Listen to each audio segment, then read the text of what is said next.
Hey Google, play some music.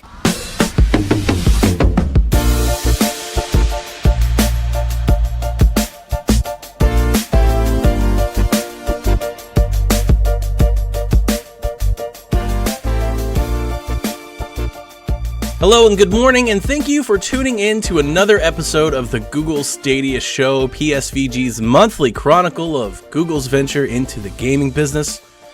My name is Donnie Reese. My co-pilot with me this month is one Deb. How you doing, my friend? I'm chilling like a villain, you know. Got this early morning thing going. I'm moving and grooving. You know, we recorded like 3 years worth of podcasts before I ever did an early morning show. Really? And I don't remember when I did it per se. It might have been, it wasn't our first Stadia show, but the reason why we chose Sunday mornings is because I did an early morning show with Kevin or Seth or something on a Saturday, and it was amazing. It's like, wait a minute, just wake up and chill and like ease into the day with a nice conversation with a friend. Like this is pretty good. Yeah, it's better than half drunk at night or what if we get anything like that hungover in the morning and record a show? So our latest Bored with Everything that went on to patrons yesterday came off the heels of my anniversary. Oh boy! Where we polished off a bottle of champagne together, and I was not hungover, but groggy might be the better word. Nice. We did that show, and I was just like, "Hey guys," they're like, "Donnie, we can't see you." I was like, "No bright lights." Anyway, we're here to talk about Google Stadia, which we still remain lukewarm.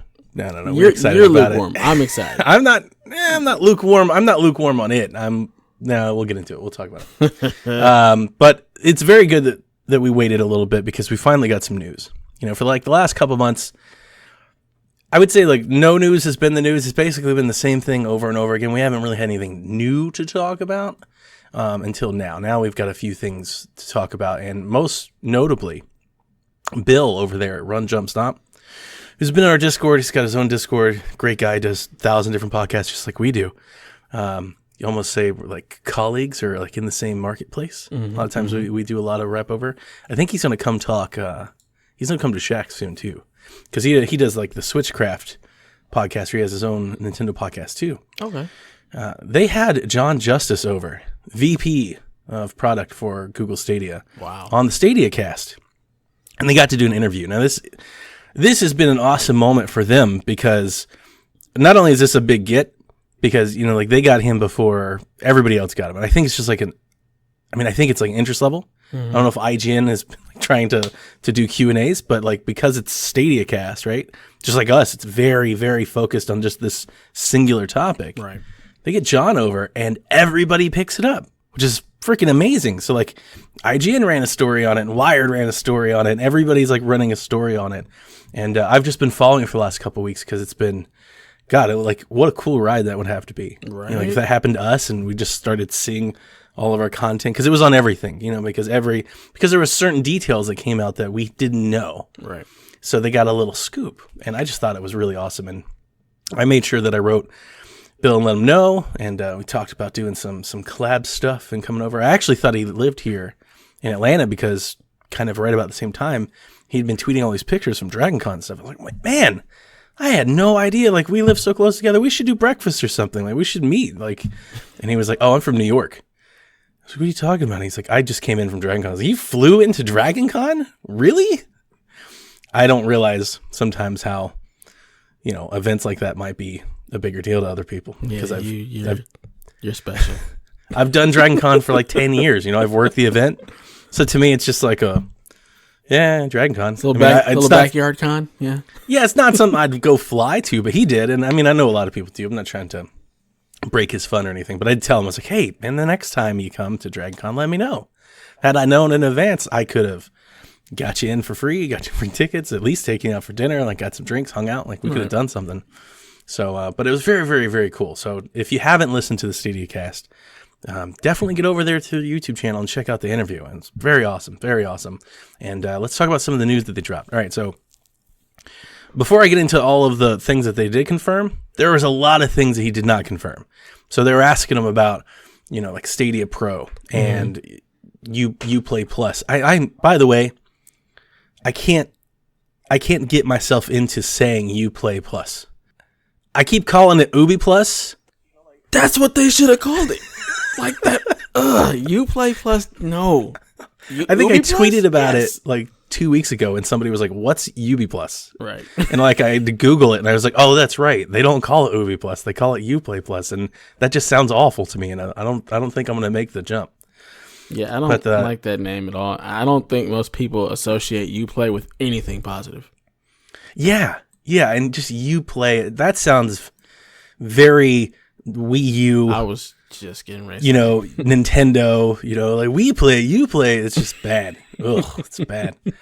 Anyway, one of the things that they talked about on this show was extra subscriptions and whether or not you would need to subscribe to Stadia Pro for these. Now, this has been somewhat confirmed. I've talked about it in depth, but it was interesting to see how John addressed it. Now, I didn't go and listen and pull the quote. I actually did talk to Bill about it when they said it, but I don't remember the quote anymore. But I'm paraphrasing. He kind of made it seem like it was open, which I latched onto because if you can subscribe to Uplay Plus on Stadia base and play for free, that's a whole different ball game in terms of value to the consumer. I don't know how Google makes money in that regard, but he kind of made it sound like maybe that's possible. He kind of said nothing has been determined and we'll have more to announce. Everything is 2020, as we've been talking about for the last couple months now.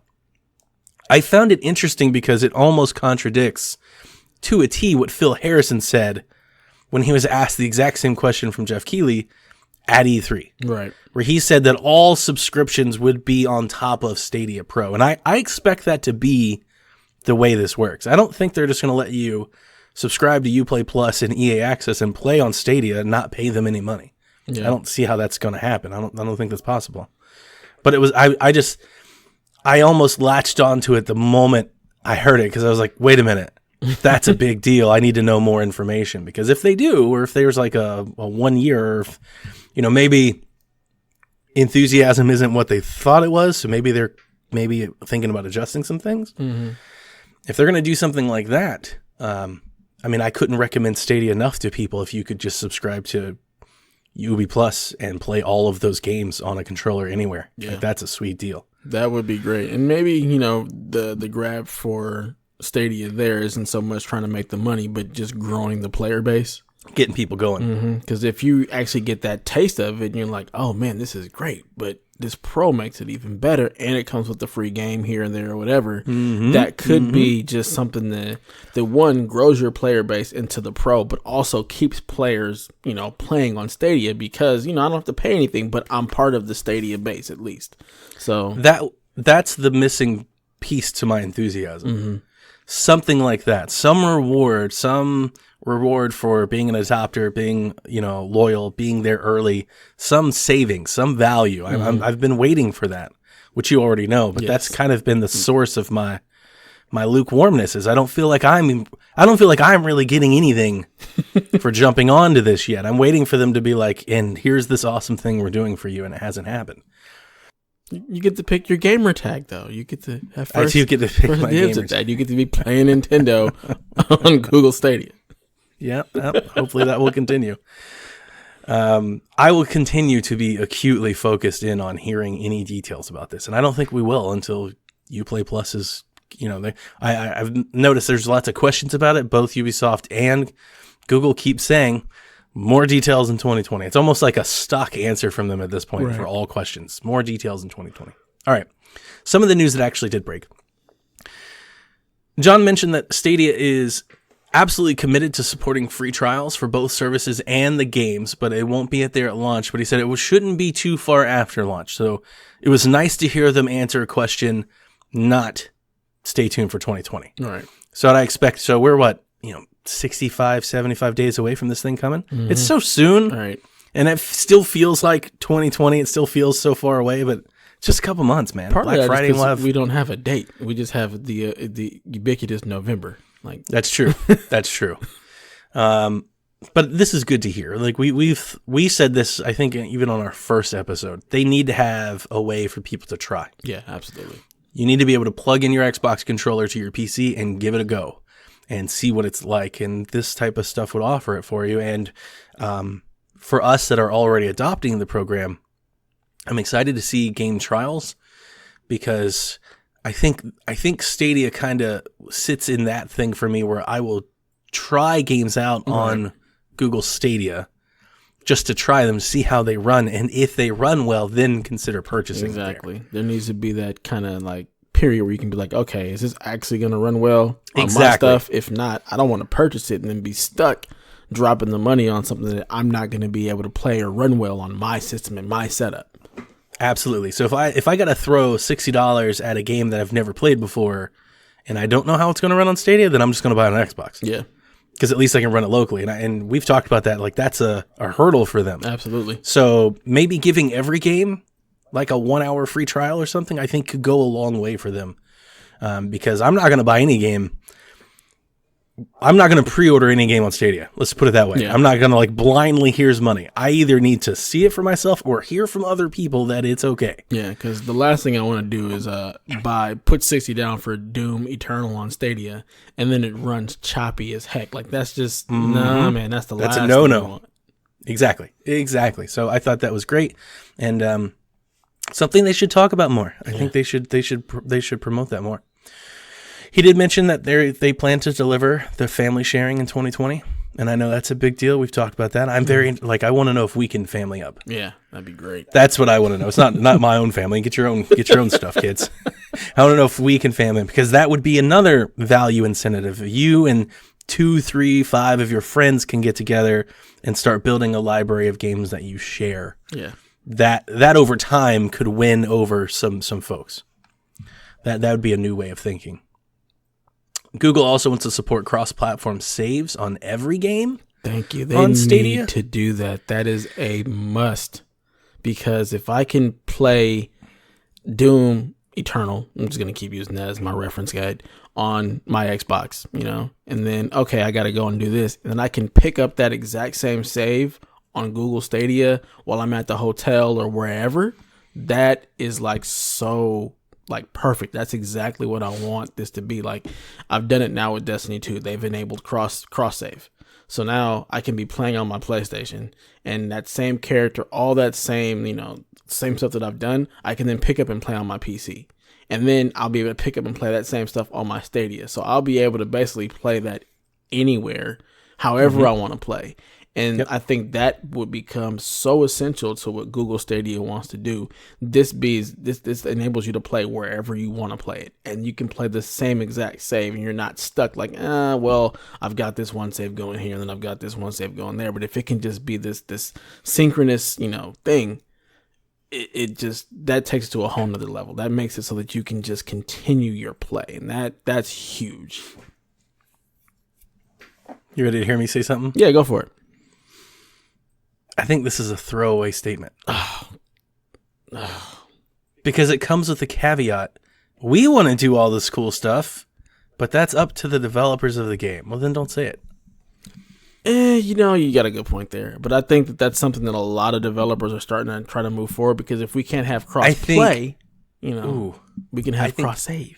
Do you think a lot of developers are, or do you think the PC developers are? I don't think a lot of developers are. I think a lot of developers, because if you have people that you play with on Xbox and people that you play with on PlayStation, if you want to have the same character, like you want that. So for example, like Fortnite, if you want to be able to carry, if they didn't have, cross play, if you want to be able to still have all the same stuff that you have on one console when you're playing with those friends, on the other console. Like, I think that's something, and it could be just Fortnite we do. I'm saying if you didn't, you'd want to have the ability to just pick up where you left off. I think it's a moot point because I don't think any of the other platform holders are going to do it except for PC.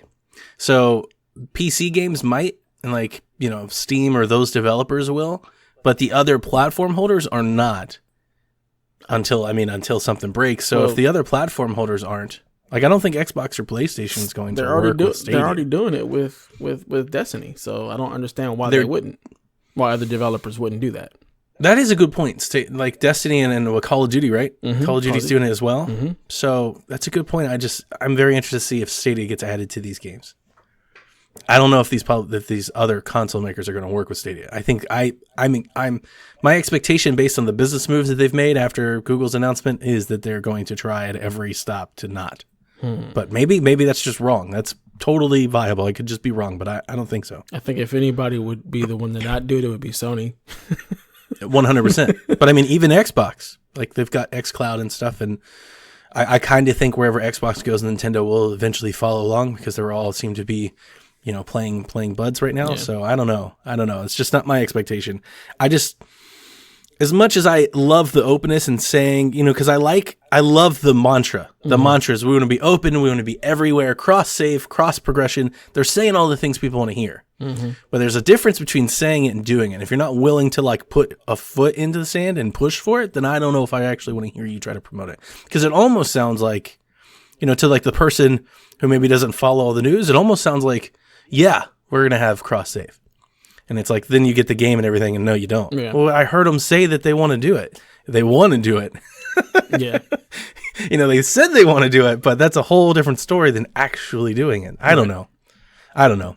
Anyway, it's nice to hear that that's where they wanted to go with it. But hats off to the StadiaCasts and Bill over there. Seriously, once again, you guys did a tremendous job with the interview. It was a great get, and I love seeing all of the people get, I love seeing the support that they got around their podcast. They got all these kinds of folks who came and listen to them, so it's fantastic. It's nice to see one of our little, indie podcasts blow up for a change, get a little rub. That's good stuff.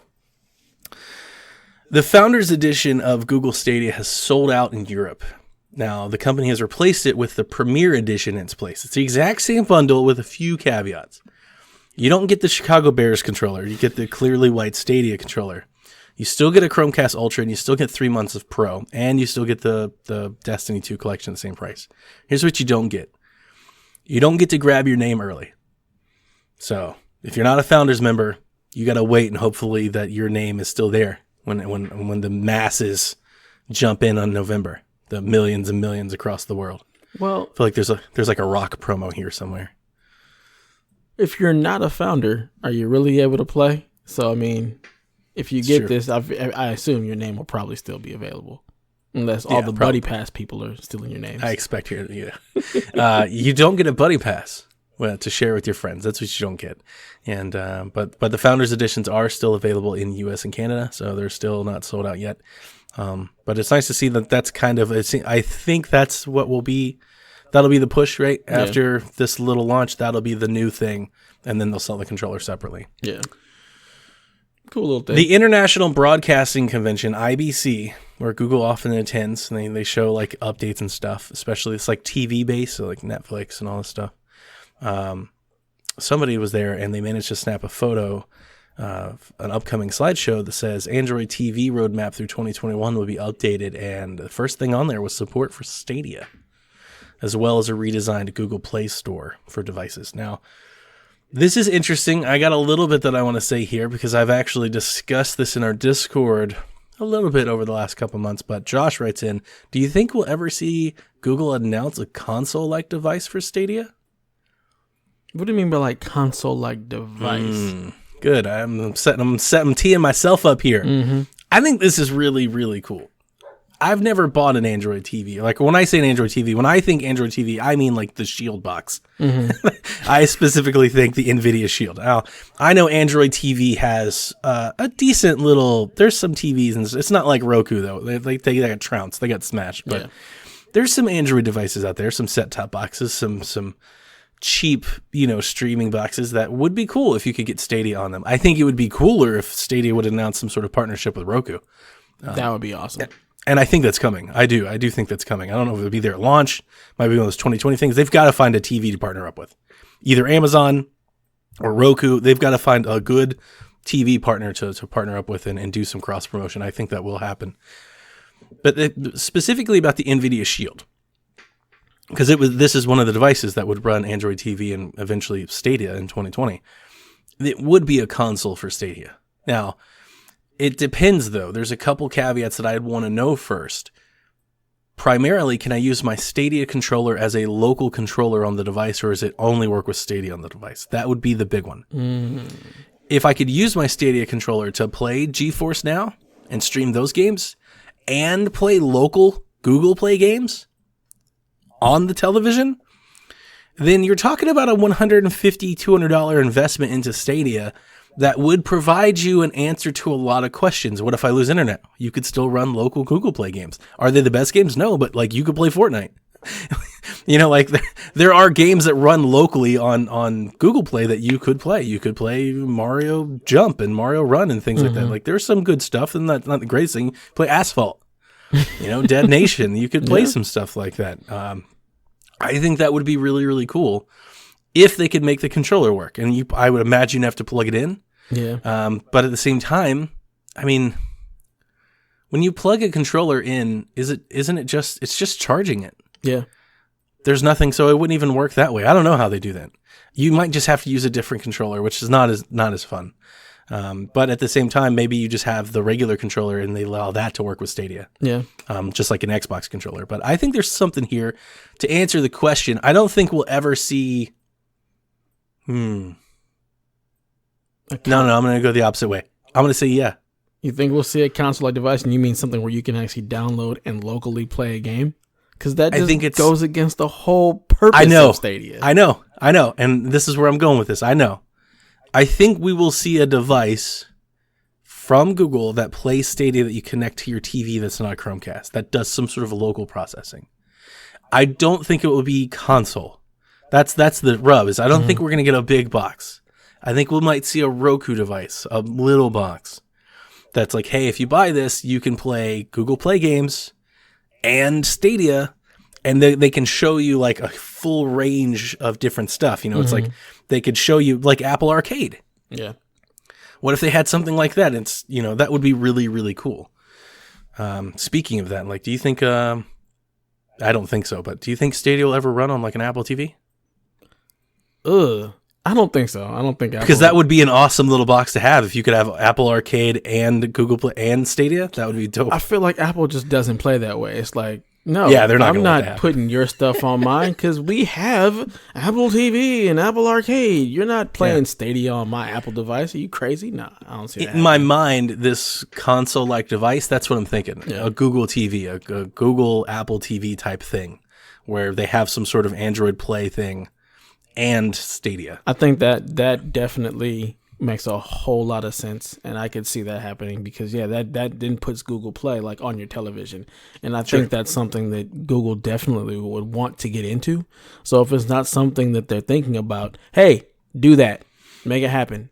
I mean, that way you've got your Google Play stuff, and you also have another way to actually get into Stadia. So I think that would be really good, a really I would really buy good one, idea. or like 4. I would personally, but I probably would.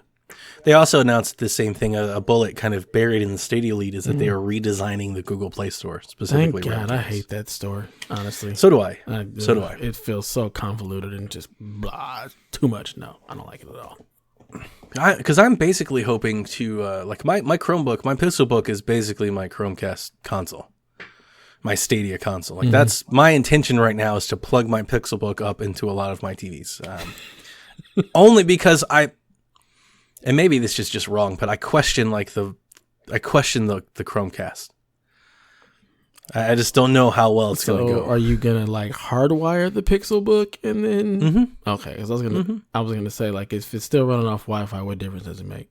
No. So I've got the Google Homes, the pods, and every one of them have an open Ethernet cord off of it. Okay. So I will just pull the HDMI from the PlayStation, plug it into the Pixelbook, and then plug in the Ethernet. I can respect Run it all into the adapter and let it go. That's probably what I'll do. I'll test the Ultras, but I just give little faith. No, trust me. I don't plan on. I don't believe in wireless. If I can plug the thing in, I'm plugging the thing in. I'm with you on that 100%.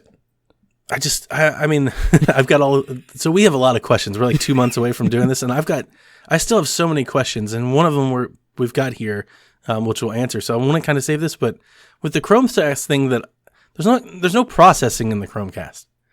It's like when you use the Chromecast, I still have to connect it to my phone or my Pixelbook or anything. So how does it work? Is it just like an app that they're just going to put it in? Like it's like an RDP. It just shows you your session back at home. It's got to be. It's got to be. That's the only thing I could think that it could be. Because the Chromecast can't do anything. It's just like, here's the feed. Here it is, and your controller is connected directly to it through your Wi-Fi. It's not doing any jumps, but here's the feed. That's the only thing that it could be, right? So ye of little faith. I'm still expecting a cord. I want to plug something into the TV and see it pop up on the screen. So we'll see. We will see. Business Insider. This came from Lucas, who posted this in the thing. And we've seen this before, actually. Mm-hmm. This is not new, but the way that they put it, I think, is, again, it's not new. We've seen these numbers before, but the way that they put the headline and wrote up the article shines new light or a different perspective on it. The best possible quality, and this is a Devin question, Stadia will use 35 megabits per second, or about 15.75 gigabytes per hour. This is if you want Devin's ultimate PC, 4K, 60, 120 frames, HDR, all the amazing things. Yes, gloriousness. 15.75 gigabytes of data an hour. If you played 2 hours of games and nothing else, that crushes over a terabyte a month, man. I mean, I'm already there, so. I know, and that's what I'm saying. So you're doubling it. You're doubling your internet access if that's what you're talking about. I'm only doubling it if I'm playing on both. If I'm only playing on one, then it's the same thing. It's not going to change. You're just replacing one for the other. I'm already there, so this doesn't surprise me. It doesn't shock me, only because I've actually looked at like how much internet I use when I'm actually gaming a lot. So this didn't shock me or surprise me. I knew that, and this is why I'm glad I don't have a cat, because that's a lot of internet. And when I say this isn't new, like we saw reports came out right around E3 or right around the first Stadia Connect where they did the math and they told you how much it was. Like but they did it like on a per month basis. So they're like, it'll cost you a terabyte a month if you have a data cap. It doesn't work. We never had anybody actually break it down based on like pro versus base, 4K versus 1080p per hour. Right. And it just, man, it feels a lot worse when it's like 15 gigs an hour. Wow. Yeah. That's so much. So much. And yeah, that just goes to, our internet infrastructure across the country. Like there are people with caps. There are people that will get throttled. You know those stories are coming. I mean, we've talked about it. You know those stories are coming. Absolutely. Like 8-year-old kid runs up $4,000 internet bill on parents play Stadia. Like that's totally 100% happening. Yeah, no doubt. That's going to be weird. I mean, that's going to be weird. I just got to wonder, because I feel like there was a statement where they were saying, with this coming down the pipeline, we think, the internet providers are going to want to work with, consumers. And I'm like, nah, bruh. Net neutrality got none. They're going to be like, oh, you got Stadia, you're using this much data. We are now going to impose this cap. And if you really want to use Stadia, here's the fast pipe for it. Like, I just feel like this is going to lead to internet costs skyrocketing, honestly. Yeah, they're not going to drop new lines because you want to play games. Yeah. I think now a lot of their stuff can be done virtually, but at the same time, like they just can't double their bandwidth because all of a sudden people now want it to. It's an infrastructure cost. It's a significant investment, and they're always trying to do that. Who is it? AT&T? They just came out here with their, I think they call it their 1,000 megabit plan or whatever. Yeah. They just reached my neighborhood, or they said they did. They came up to my house. So I'm a Comcast business client. Right. So I have no data caps and, 300 speed or whatever. It's good. It's good enough. I've never had an issue. We have 20 devices and we stream stuff all the time. But they came up to my door a few weeks ago and they're like, we just brought, what's the word for it? I can't think of the word, man. Gig? Fiber. We just brought fiber to your neighborhood and we can go 1,000. I was like, really? You can go 1,000 and no data caps? They're like, well, we have a data cap, but we can waive it if you want to join. And I was like, well, I'm a business client subscriber, so I have a contract for 3 years. We're going to buy that out? Well, we'll work with you to buy it out. I'm like, okay, well, show me your speeds. Well, we can't hit 1,000 until more people join up. We need people to join up before we can get the speed here. I was like, you just told me you brought fiber. Yeah. They're like, yeah, but it's only like 300. I was like, I don't think you understand how the internet works. This is so funny. My friend Al, he just got a house. He moved out to this place called Shafter, which is like just outside of Bakersfield, and literally the exact same thing. They have the fiber out there. He signed up for it because it's really the only thing out there, but it's not the gig fiber. It's only the 300 because it's a brand new development. And until they get more people out there, they can't get the speed. It's just like, what's it? I don't understand. Just flip the switch, right? Like, I don't know how that works. I think they either need to put in like a bigger switch or something. I don't know. Yeah, I don't know how that works, but that didn't make any sense to me. It's like, why would you tell me you got the gig out here, but you don't have the gig? Like, what do you? I was like, come back to me when you can pull up a device and show me a gig. Yeah, pretty much. I mean, that's how it should work. Don't come up to my then door. We'll talk. Talking about we put the fiber in your network or your neighborhood. We have a gig, but it's really only 300. Like, right now it's 300. I was like, well, that's what I have. Yeah, you're not helping your cause. You're selling me a dream here. I need the real thing. Sounds like it needs to be crowdsourced. Something. We won't put the gig out here until we know that we can make enough money to warrant coming out here and drilling up the road for a week. Yeah. So I thought it was funny, but it's a good article. We're going to link the article in the notes. So any of you Stadia out there, folks are thinking about jumping to Stadia, that's something you should read. That's definite read because you need to know, everybody needs to know what your internet is capable of and what your caps are and everything before you ever plop down money for a controller. Yeah, I keep trying to tell people, like, what's your internet? I don't know. Like, how you're paying for it? Why don't you know the speed you're getting? Like, we just get internet. As you know, important as the internet has become with everything, like the streaming, the my wife's that way. Trust me, all of my friends are like that. I'm like, what's your internet? I just bought a new. I don't know. I'll do a tangent because we just got a couple questions to get out here. I just bought a new garage door.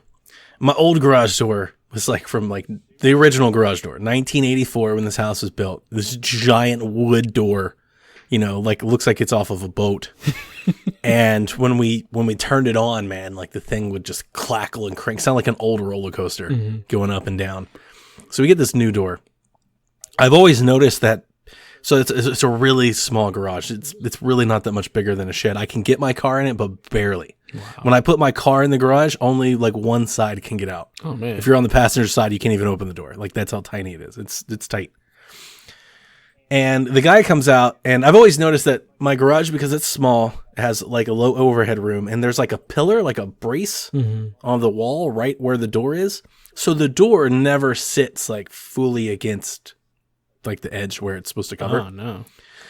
And he's like, well, because I picked up really cheap door. You know me. I'm cheap. I'm always looking for a discount and everything. Discount and I got all the discounts. I stole this door. I got all the discounts.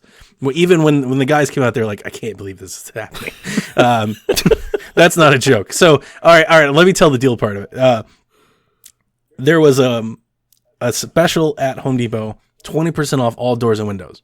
It ran for 2 weeks right here at the end of the summer season. I also, because I'm a credit card member, usually they send you a 20% off coupon like every 6 months, 8 months, you get one of these things. And I always hold on to them hoping for like, I'm going to do a project and save a lot of money. So instead of getting 20% off of like some trash bags, you get 20% off of a door, 20% equals like $200. So I ended up getting like the steel door, no windows or anything, like just a regular steel panel white door with new tracks and a new motor, everything installed for $900. It was originally like $1,700. We take 20% off of that, take the other 20% off of that, because I stacked it all up. Deals with Donnie. Oh, yeah.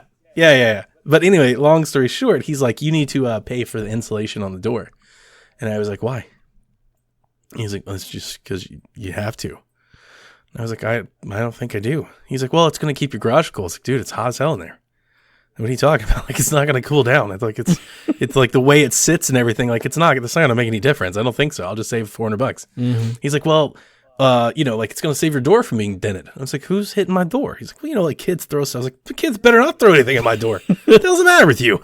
How does insulation keep my door from getting dents? So like they do is they put foam behind the door. So like my door is like thin. It's like a shed. It's like thin metal. It's stronger than a shed, but you know what I'm saying? Yeah. They put like foam, like a foam brick, like a styrofoam behind the door.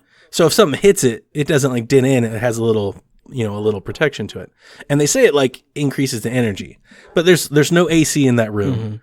There's like we did insulate it. We put some strips on it. So it actually has a seal now, which is great, but it's like, it's not going no amount of foam behind that door is going to drastically change the temperature in Right. there. Even when the installers came out, they're like, yeah, probably not. Stop trying to. But anyway, when I was negotiating with him, my wife was listening the whole time, and she's just sitting there quietly. And he leaves, and she's like, "I'm really glad that you do this and not me, because like your friends, she's the type they'd be like, you need the you need the flux capacitor. yeah, you need the clutch widget, like, and she's like, yep, sure, yep, whatever you think we need, that's what we'll buy. I was like, no, I don't think I do. Right. I don't think so. And he's like, you're already getting the door at a discount. You might as well. I was like, no. Yeah. Might as well not. You're not going to upsell me. You're trying buddy. to take my discount away. Mm-hmm. I don't need a flux capacitor with the radiolarian fluid for my door. No, I'm good. So, yes, I empathize with you and your friends because I do the exact same thing. None of them, they just pay for whatever the folks tell them to. That's the same people that are like, yeah, I've got cable and Hulu and Netflix. And it's like, why? Well, we like watching Hulu, and we don't have doesn't your cable have on demand? We don't know how to work it. Yeah. Oh my god. Then stop paying for cable, and it's like work it stuff drives me nuts. Oh. So they don't know how to work their on demand DVR, so they just pay for Hulu instead. Just shenanigans, man. You couldn't at least get somebody's password and log in that way. Like, come on. That's true. Get a hookup. We got some questions on this month's show. I like Coach Smith writes in, what's one bit of news about Stadia you're hoping they announce? What's the one bit of news you're hoping to find out? Honestly, I just want a date. Just a date. I just would like a date. I mean, I pretty much know everything that I personally want to know. But the one thing I would like to hear is like, when is this thing actually coming? So can I get a real date so I know when I can prepare myself for Stadia, please? Give me a date. It makes sense. In that interview on the StadiaCasts, they mentioned that you should always expect another Stadia Connect. And I mean, I think that's, we should expect something before launch because there's a lot of questions. Yes. We haven't seen it. We don't know what the UI looks like. We don't know how the streaming works, if the streaming will be there. Like, there's a lot of things that I don't know about this thing. So speaking of the UI, I have a friend who's going to remain nameless who actually works for Google. Doesn't work on Stadia, but has had some time with Seen it. And he's like, the tech absolutely 100% works. Wow. The UI, however, still going through some renditions. Like when he's going to do something, he'll go to do something like in the settings or and it's like, it's coming soon. So like they're still going, I guess, through a lot of the UI. It's like when you launch a new website, they just got like under construction logos. Pretty much, he's like the friends list and this and that. Like, yeah, they're still working on that. But I'm curious to see what the UI like finally looks like and everything. I'm sure it'll be fine. I mean, I can't imagine them doing something. And if it's terrible, I'm sure they'll fix it soon. So it's not really a concern of mine. It's just more of an interest. Yeah. Like I've said on the past couple shows, typically this close to launch of a product, you know a lot more about it than like I feel like we're running blind right now, which is why, as we said a bunch of times, I feel like we're constantly just regurgitating the same thing over and over because I don't feel like we're launching a product. Right. And like you said, it feels it's like not a launch. Yeah, the founder stuff is really like the beta. Like it's not totally a launch. Launch is next year. Yeah, it's just totally a beta. Like, hey, let's get some people on it because this product is something that you can't just show videos on. Like, you have to get it in the hands of people so people can see that it actually works and start to begin to spread that word of mouth. Like, and that's the type of stuff that I'm even talking about. Like, I almost expected them to like hit the road and be at like at a mall or be at a Best Buy and in Atlanta and in Nashville, like show it to people. I think that probably will happen like when the founders drop, or maybe a couple weeks before. I mean that's exactly what you want to have. You want to be able to have it like at a Best Buy, at the mall. You want to have people where they can get their hands on it and start to instead of having the people selling cell phone contracts at Walmart, just have the Stadia people there with like a TV and a controller and like, hey, let me show you this thing. Yeah, we're not trying to sell you anything today. Just let me show it to you. Yeah, give me 5 minutes. Let me show it to you. You like Doom? You like Assassin's Creed? Check this. I mean, I could sell Stadia, but Coach Smith, the one thing I want to know most is the store, like the pricing, and specifically like the subscription pricing thing. That's the thing that I feel like is missing. We had some comments on our last show on the YouTube channel, and it was actually comments from you and Jared about, like this, people have to try it. The early adopters have to evangelize the product. And, he said, the comment was more or less like, that's always true, but he said that he thinks Stadia is going to placate to the casual market more than the others because of the barrier of entry, the price. And I thought it was a good point to counter your point, but at the same time, I also responded, this is more or less the reason why I am somewhat lukewarm or have become lukewarm on it since the initial unveiling. Mm-hmm. Because while we always say it's not Netflix for gaming, I feel like it needs to be, because the direct comparison is Netflix. And even he made it. He was like, streaming took off. He's like, even Netflix, everybody thought, I'm paraphrasing. He said, everybody thought Netflix was dumb for doing streaming when they did DVDs, and now nobody does DVDs, so streaming can work. And I said, there's a difference, huge caveat difference here. Netflix works because it's $8 a month for all of this catalog. Mm-hmm. That's the difference. And I think that's the disconnect from me, and the disconnect I think from many right now with Stadia is where is the value proposition? And I think those subscriptions can be it, but those subscriptions have to, they've got to showcase that. That's got to be it. And so far, that hasn't been the pitch. Right. So far, that's been, we have them. You're going to like them, but we don't know what they are. Right. We don't know the pricing. We don't know. Yeah. So, and I think that's a really good point. So that's probably the number one thing I'm wondering to know from Stadia is the wallet. Yeah. I want to know the cost. I think we know the cost. We know the Pro's $10 a month. We know you have to buy games, but do games come at a discount? Do I get subscriptions? Do I only get subscriptions on the Pro? What I need to know. How does this stuff work? So that's the number one. Me, discount Donnie. I'm always worried about money. Yeah, I'm just like, let me get the Uplay Plus with that, and I'll be on my way. I'm doing the exact same thing. I'm more excited about that than anything else. Yeah. Which, good segue. John asks, you guys have talked a lot about being excited for the tech, but what about the games? Are you guys actually excited to play a specific game on Stadia, and why?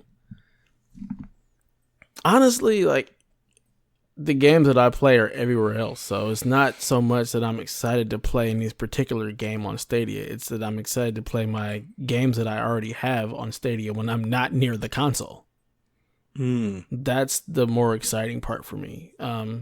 There's no particular game that I'm just like, man, I really want to see how this plays on Stadia. Only because I have a PC that runs games really, really well. So it's hard to say oh man, I'm super excited for this game. There's nothing exclusive coming to it. So I'm not oh man, I can't wait to play this on Stadia.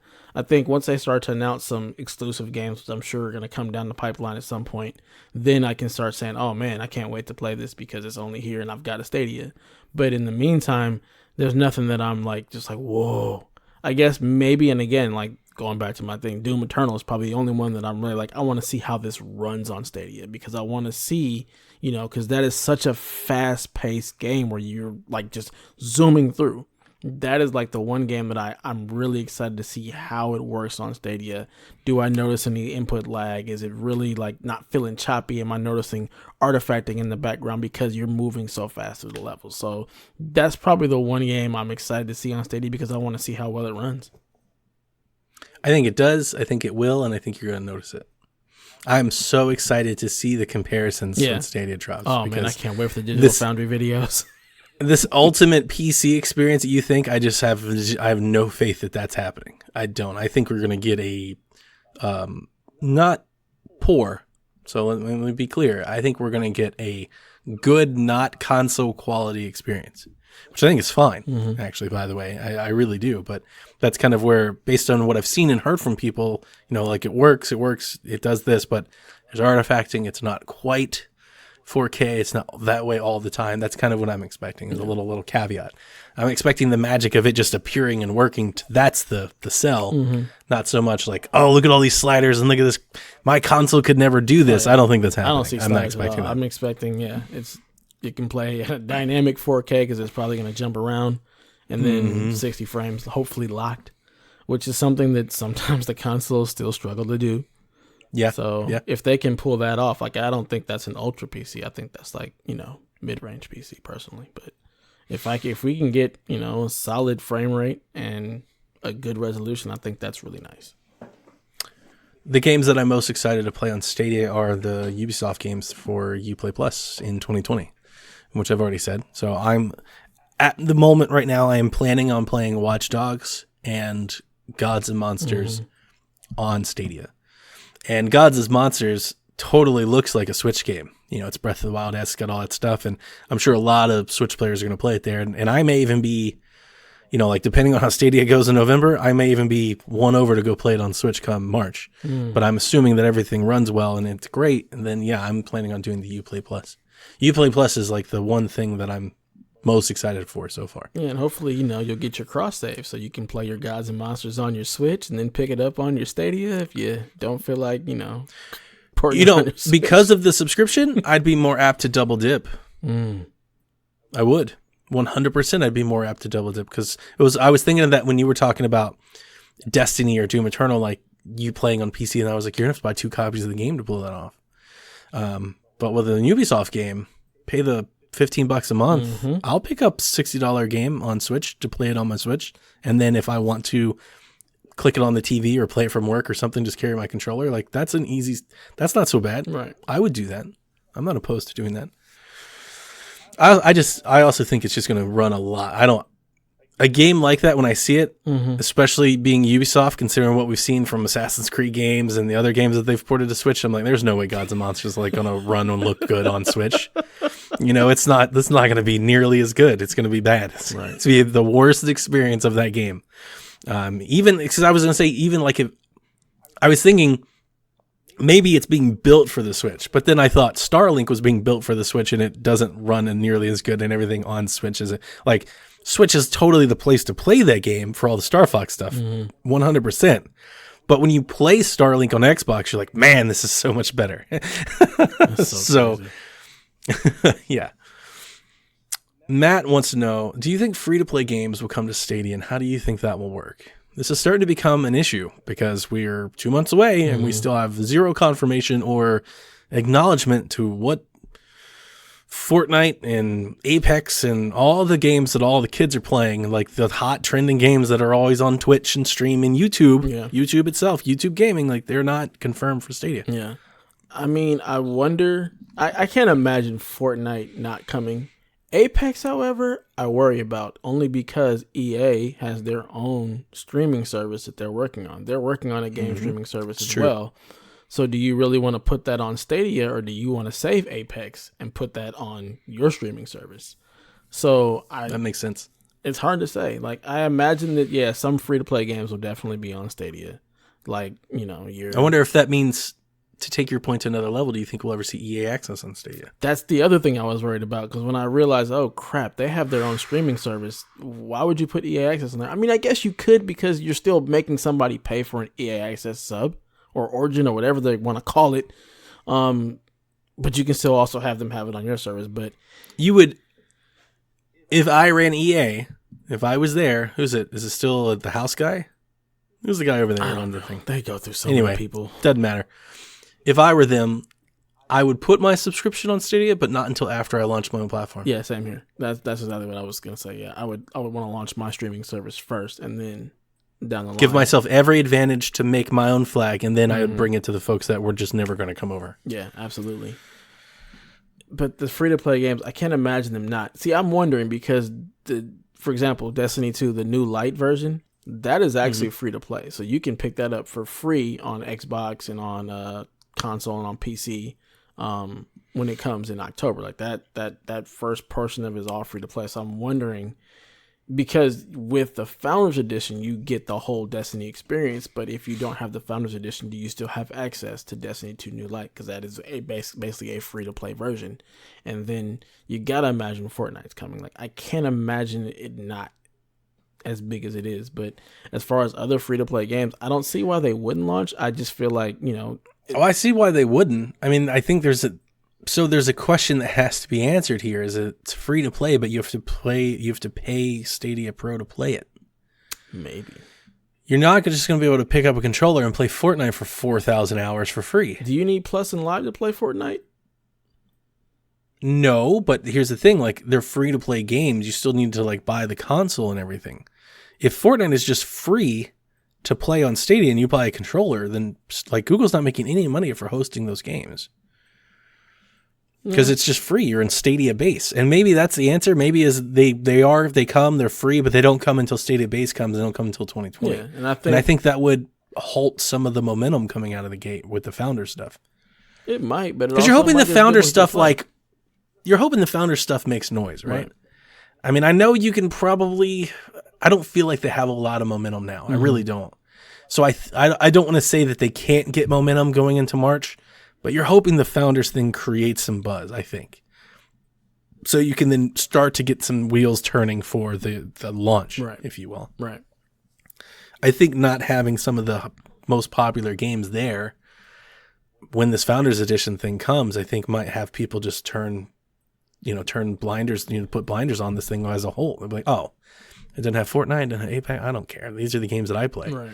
I think you at least need to have them there. But it's interesting because I could make a business case for both, because if I ran Stadia, it's like you need to pay for Stadia Pro, to play these free to play games, because otherwise we're not making any money. We're not selling any games and we're not making any money. But at the same time, if you can offer people a way to play Fortnite for, like the exact same way that mobile does, where you get to download the game and play, then all of a sudden your potential subscriber base is growing. Yeah. And that's what I was thinking.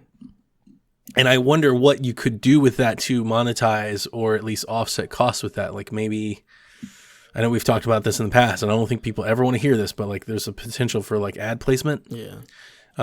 There's a potential for every time you boot Fortnite, like you get a commercial, like a la YouTube. Or there's a potential that like on the Fortnite launch screen, like on Stadia, you get like an overlay or an ad or something. There's things you could do to make that work, I think, monetarily, and I think that would be cool because you could sell it as a bundle. Yeah. Just like everybody else does. You could sell a Stadia controller with Fortnite on the box. Yep. For what are the Stadia controllers sell for? 80? I thought they were 60.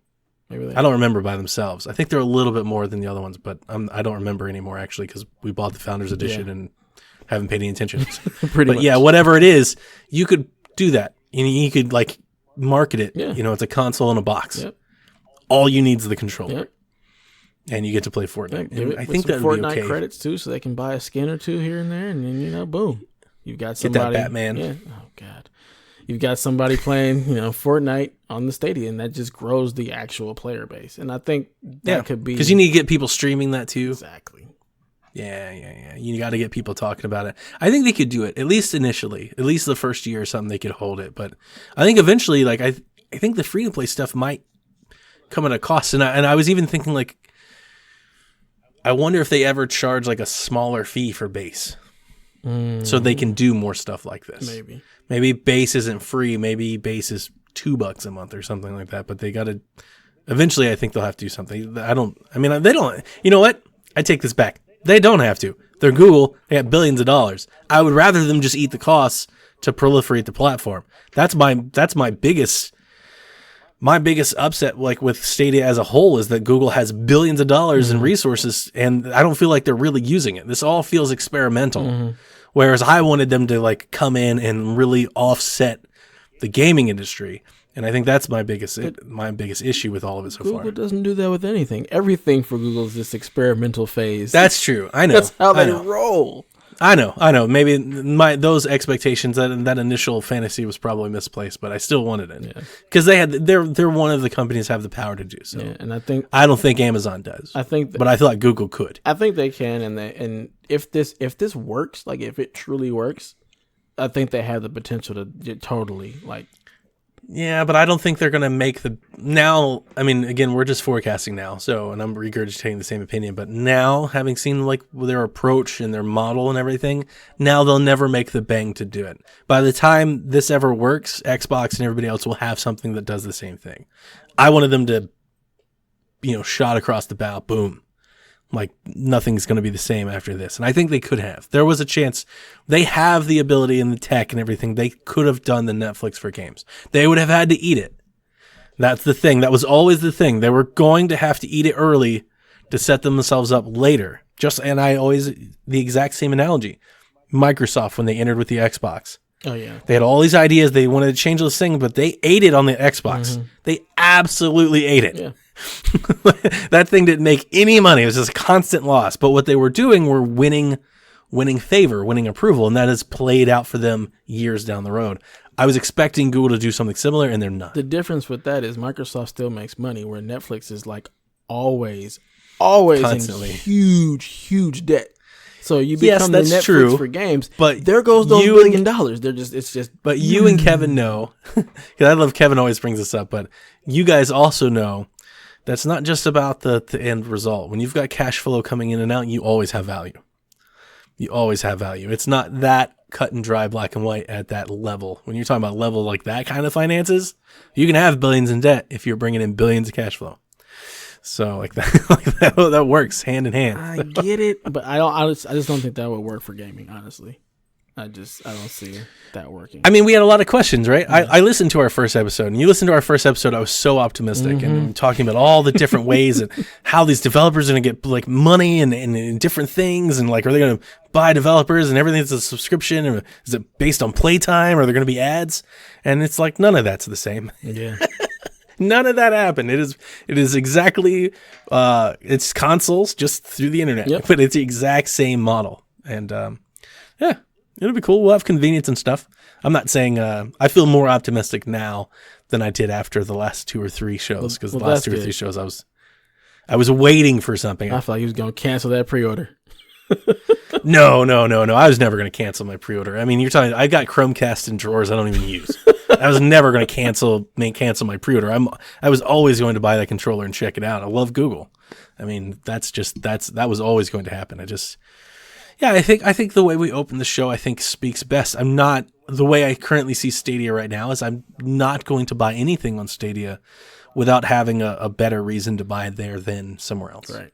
Well, it's got to be a subscription, a lot of Netflix for games, or it's got to be a value, or it's got to be on sale, or it's got to be on the free month or something. Like, there's got to be something attached to it, because otherwise I would just buy it locally. Yeah. There's no point in putting any of it at risk if there's something I really want to play. Yeah. I totally understand it. For me, it's more of like, okay, do I really like this game, and do I want to be able to play it anywhere? That's my thinking. That's the thing. That's my thought. Yeah. There is something I want to play. I'm going to play Destiny from work. I'm definitely going to do that. Like the day we get our controllers, that Monday, I'm going to go to work and try to play Destiny on my lunch break and see what happens. Yeah. And if that works, maybe we get some sort of multiplayer game that we can get, around and try to play. Yeah.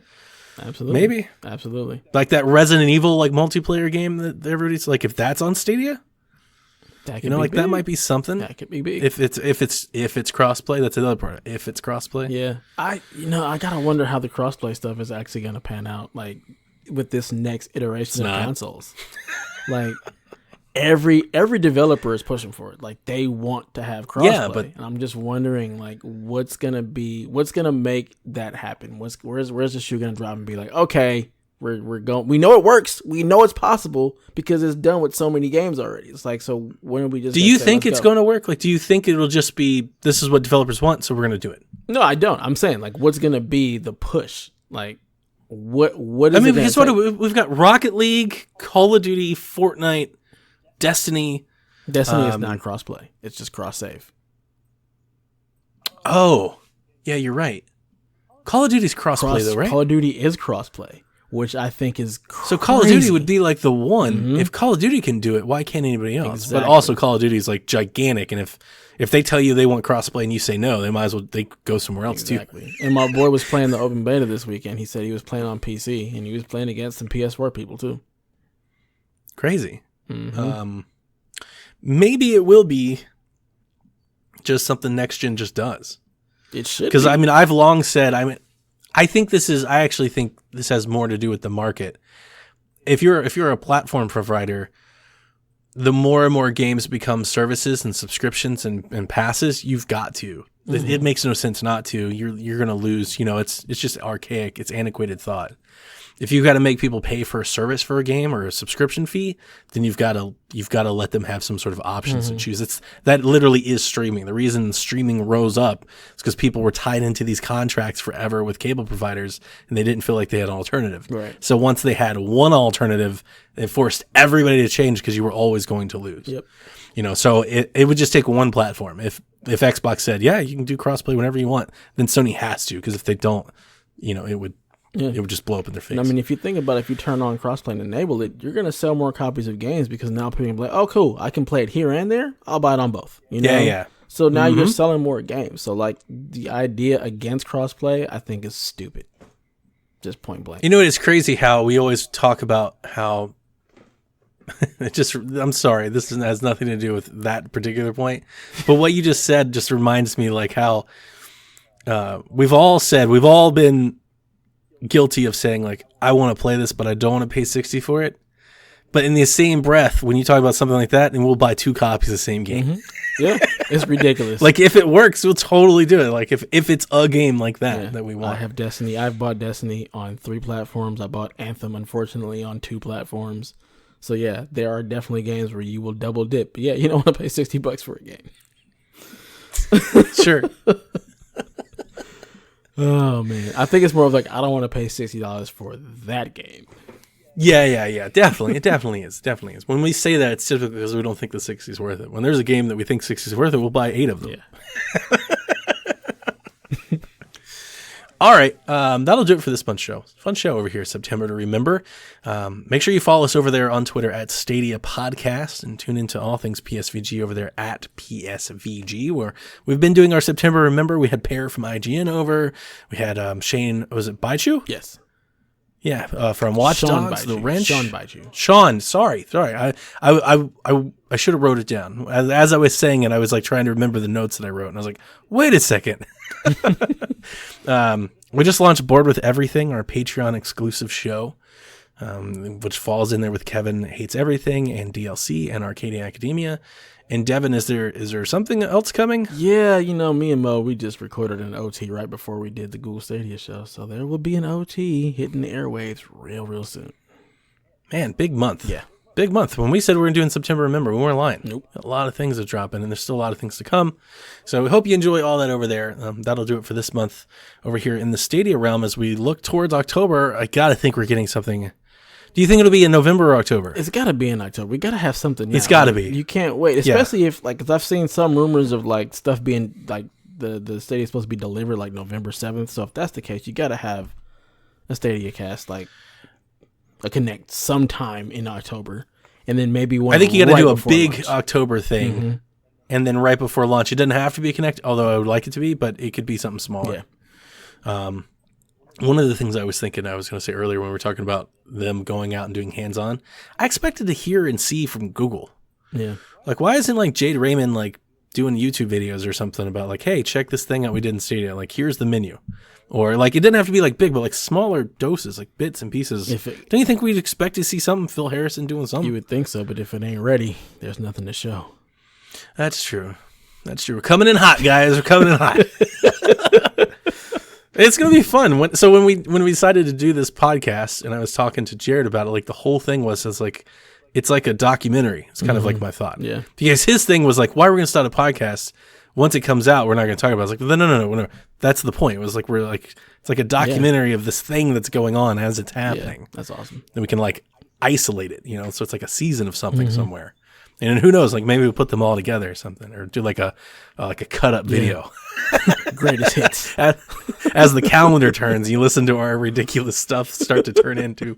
But it is very, very interesting to think about like where we were when we started this to now, or like 2 months out of launch. And we still don't have, I feel like we have very little answers from the first time to now. It's a thing. It streams. You play it with a controller. It's Google. We bought it. Oh, it's going to be interesting. I think it's going to work.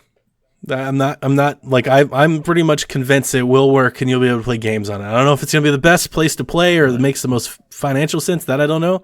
But there's a part of me that also thinks it could be like a dumpster fire like that first week. Yeah. Oh my God. Can you imagine just like services going down, not being able to connect? Oh, buddy. There's a part of me that's waiting for the because once those things go out. Oh yeah. People are going to be live, they're going to be on Twitch, and like the game's going to drop, and like if it's not 100% smooth, man. Oh, I already know you're going to find every single bug. You're going to have the worst first week with this thing ever. Me and Jared are going to be sitting there like, yeah, we're fine. I mean, I'm not having any issues, and you're going to be like, this is happening, and this broke, and my controller literally exploded. It wouldn't surprise me. It wouldn't shock me. All right, it's gonna be fun. It's gonna be fun. This is very entertaining stuff to do, and I'm glad we decided to do it. And we'll look forward to it. We'll see what happens. Hopefully, get a Stadia Connect. You hear from us before Halloween. If not, we'll get back in October. We'll talk about something. Send your questions to us. Come join us over the Discord, psvg.blog/discord. We have a Stadia channel. We talk about Stadia. We share Google stuff and all that. So come hang out with us, and that'll do it for us. So see you next month.